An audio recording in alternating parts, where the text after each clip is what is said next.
Hello जी, राम राम जी। कैसे हो आप सब? उम्मीद करती हूँ आप सभी ठीक होंगे। मैं भी ठीक हूँ। तो आज सज धज के तैयार होके कहाँ जाने की तैयारी है, तो वो आगे आपको ब्लॉग में जानने को मिलेगा।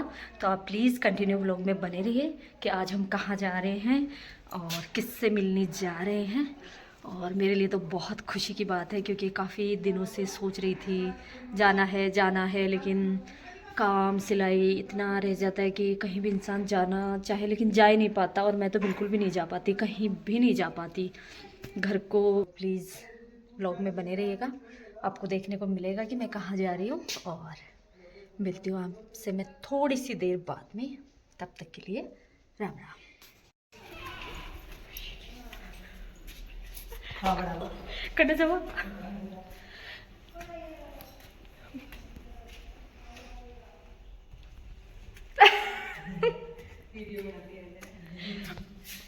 Hi guys. बावड़ी 1 घंटा तो नीचे ऊपर होगा। फिर हमने ढेर सारी बातें की और 2 बार हमने चाय भी पी ली थी। एक बार अंदर पी ली थी, फिर दूसरी बार तो बाहर पियेंगे, वो आगे आप देखने को आपको मिलेगा। और अपनी ये ऐसे ही रूम वगैरह दिखा रही थी ये। और अकेली रहती है और 2 मंजिल मकान है, तो आप जानते हो कि मैनेज करना बहुत मुश्किल होता है। और 3 इसके पास बच्चे हैं, 2 बहनें हैं यहाँ पे, ये मेरे चाची की बेटियाँ। तो ये छोटी वाली है जो गांव में रहती है, और बड़ी वाली तो पढ़ाई करती है, वो जयपुर रहती है। तो मैं और मेरी चाची आज इसी से मिलने गए थे। बहुत दिनों से बुला रही थी मुझे, और मुझे भी जाना था, देखना था एक बार। तो बस घूम घूम के पूरा मकान देख रही थी। हम दोनों नीचे आ रही थी, फिर खूब बातें करके। तो मैं बोल रही थी कि मैं आज ब्लॉग बना रही हूँ, कल तो देख लेना खुद। और कहीं भी जाना ना बहुत अच्छा लगता है जब अपनों से हम कहीं मिलने जाते हैं। और थोड़ा बहुत इंसान को बाहर जाना भी चाहिए। अपनों से बढ़कर देखो ना, कोई नहीं होता। अपना परिवार, अपनी रिश्तेदारी, अगर हम किसी से अपने दिल से मिलते हैं, अपना समझते हैं, तो बहुत अच्छा लगता है। वरना आजकल की दुनिया में अब इतना अपनापन है ही नहीं। सब अपनों को देख के डसते हैं, वो उसको देख के डसता है, उसको देख देख के डसता है। तो बस मैं इसी तरह इसका मकान घूम घूम के देख रही थी। और मैं पहली बार आई थी। तो ये इसका किचन है। तो बच्चे आ गए थे, तो वो बोला मैं दीदी उनको कपड़े पहना देती हूँ और आप तब तक देख लो घूम के। फिर फाइनली कपड़े पहना के वो बाहर आ गई थी, और चाय बन चढ़ा दी थी उसने, तो चाय बन रही थी। तो ये दोबारा वाली चाय थी।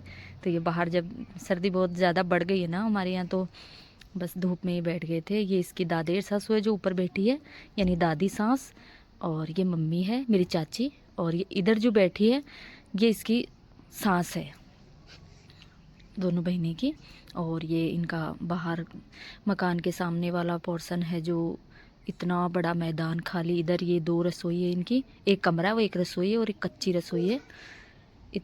इतना फासला है मकान और कच्ची रसोई में। और उधर इधर जानवर बांधते, इधर बाड़ा रह गया था, लेकिन वहाँ मैं रिकॉर्ड नहीं कर पाई क्योंकि इतना टाइम ही नहीं मिला। बातें करने में ही टाइम निकल जाता है बस। फिर भी मैंने थोड़ा बहुत शूट कर ही लिया था। फिर मैं भी चाय पी रही थी। आप लोग सोचोगे कि मुझे चाय, हमें तो चाय के लिए बोला ही नहीं, तो आप लोग भी चाय पी लीजिए। और फिर हम शाम को आ गए थे। और ये दूसरे दिन मॉर्निंग का टाइम है, जो गुड़िया घर पे ही थी, तो थोड़ा बहुत शूट कर रही थी वो। मैं बना रही थी नीचे रोटी, और वो बोल रही थी मम्मी छत का मैं बना के लाती हूँ, आप मुझे दे दो। और कभी कभी ना व्लॉग बनाने का मन भी नहीं करता, ऐसे जैसे ब्लॉग बनाना इतना आसान नहीं है। ब्लॉग बनाना भी एक, ऐसे मान लो आप, एक ड्यूटी होती है जो हमें करनी होती है। तो उसके लिए भी ना प्रॉपर टाइम चाहिए, तो टाइम मिलता ही नहीं है। बस जल्दी जल्दी, सुबह इतना काम रहता है गांव में, आप जानते हो। और ठंड इतनी बढ़ गई है, और ये मेरा भतीजा, ठंड इतनी बढ़ गई है, क्या बताऊँ क्या, कि कुछ भी नहीं होता। बस चूल्हे के पास अगर आग जल रही है तो उसी के पास बैठे रहो, बस ऐसा होता है। और छत पे जब धूप निकलती है तो छत पे चले जाओ। तो ये दोनों बहन भाई छत पे आ गए थे। मेरा भतीजा है और गुड़िया बना रही थी, तो ये खेल रहा था यहाँ पे। और दोनों धूप सेक रहे थे, क्योंकि नीचे भी इतनी ठंड रहती है और ये कुछ भी नहीं पहनता है। तो इसको ठंड ऊपर धूप में ले आई थी, ताकि अगर ये कुछ पहने ना पैरों में तो भी इसको ठंड ना लगे बस। और ये दिखा रही थी, ये हमारे पड़ोसी हैं, जो ये सामने वाला मकान है उनका ये बाड़ा है हमारे पास, जो पास में ही है। यहाँ जानवर वगैरह कुछ नहीं बांधते, वो थापड़ी वगैरह और बलीता जो हो, लकड़ी वगैरह ये रख देते हैं और काफ़ी अच्छा साफ़ सुथरा रखते हैं। आप जानते हो गांव में बहुत ज़्यादा काम होता है। घूम घूम के ये छत दिखा रही थी। और ये इधर पेड़ पौधे, तुलसी माँ, 2 गमलों में तुलसी माँ लगा रखी है मम्मी ने। और ये बेल पता नहीं किस चीज़ की है, मुझे नहीं पता, लेकिन पानी इतना खा रहा है, देखिए आप, बेचारे जल गए। ये तो अच्छे से ग्रोथ कर ही नहीं पाते हैं क्योंकि इनका पता ही नहीं है कौन सी, मीठा पानी चाहिए सबको। पानी इतना ख़राब है कि डालो या ना डालो बराबर है। मन तो करता है सब चीज़ लगाने का, लेकिन कुछ भी नहीं लगता है क्योंकि खारे पानी में कुछ भी नहीं। ये बिच्छू बेल तो हो जाती है, ये तो कहीं भी लग जाती है, खारे पानी में भी हो जाती है, मीठे में भी हो जाती है, लेकिन और कोई पौधा नहीं लगता। ये देखिए,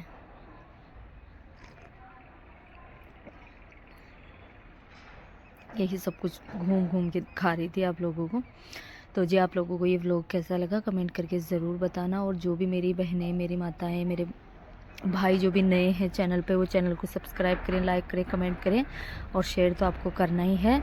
और ज़्यादा से ज़्यादा मुझे सपोर्ट करें और ऐसे ही प्यारे प्यारे व्लॉग मैं आप लोगों के लिए लाती रहूँगी। बस अपना प्यार और सपोर्ट ऐसे मुझ पे बनाए रखें आप लोग। और ये देखिए गांव का सुबह सुबह का नज़ारा देखिए। आप सब अपना अपने काम में व्यस्त रहते हैं, किसी को किसी के जीवन से कोई लेना देना नहीं है।